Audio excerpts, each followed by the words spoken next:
Saint میں نہیں آئے، حکومت کی بھی بدنیتی تھی، سینٹ چیئرمین کی بھی، کہ انہوں نے یک لخت لیڈر کے لیے نوٹیفیکیشن جاری کر دیا، اور جو اپوزیشن بینچوں پر لکھا تھا وہ ایک ہی کھاتے میں ڈال دیا۔ اور یہ آپ طے کر لیں، سمجھ لیں، ہم اپوزیشن میں ہیں، ہم پیپلز پارٹی اور مسلم لیگ کے پابند نہیں ہیں، ہم انشاءاللہ ماضی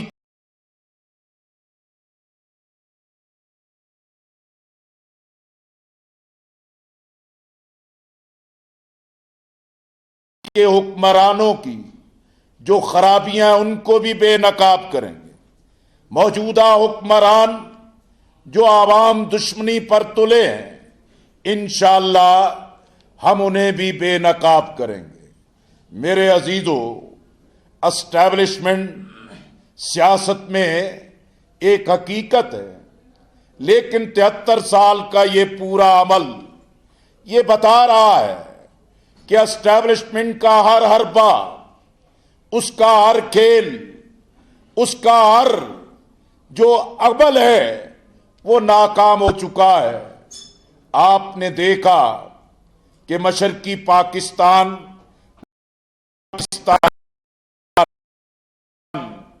یایان دراڑ پیدا کی،